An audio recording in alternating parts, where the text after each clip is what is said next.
yoshlar, yig'ilish ishtirokchilari, ana xabaringlar bormi? Tana prezidentimiz oxirgi marta yig'ilish o'tkazganlarida, yoshlar bilan uchrashuv o'tkazganlarida hamma rahbarlarga har haftani payshanba kuni yoshlar bilan uchrashuv kunini belgilab berganlar. Men grafika asosan bugun mana Yangiobodda ekan. To'g'risi, har yig'ilishda aytamiz, bu yig'ilishda aytamizki, hozirgi kunda sizlar yoshlarni ko'rib juda ham sizlarga havasimiz keladi.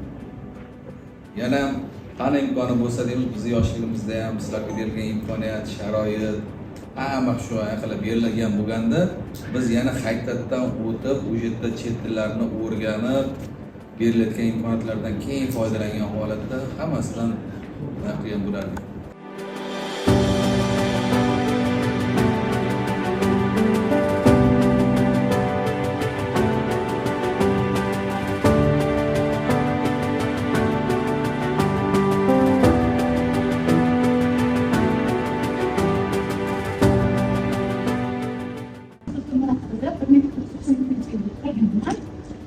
Bugun Jizzax davlat pedagogika universitetini biologiya yo'nalishini tamomladim.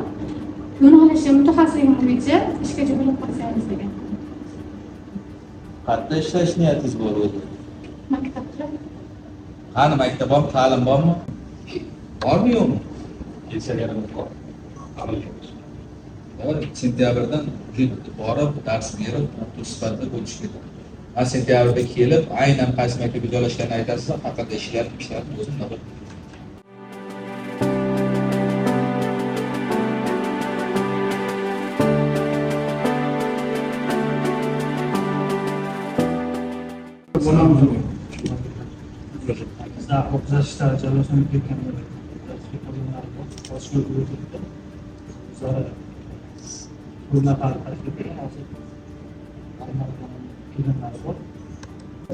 Shu 20-avgust 2026-yil viloyat prokurori Yangiobod tumaniga yoshlar bilan uchrashuvda belgilangan jazo muddatini o'tayotgan, yarmini o'tagan, tuzalish yo'liga o'tganlarni 4 nafari ozod qilinsin muddatidan ilgari deb protokolga yozasiz, ozod qilasiz.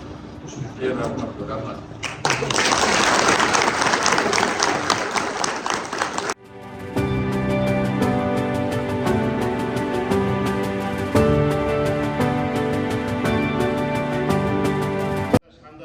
iqtisodiy salohiyatini oshirish yo'lidagi tashabbuskorlik va mudofaa mehnati uchun Usmonaliyev Muhammad Shuhrat o'g'li viloyat prokurori taqdirnomasidan taqdirlanadi.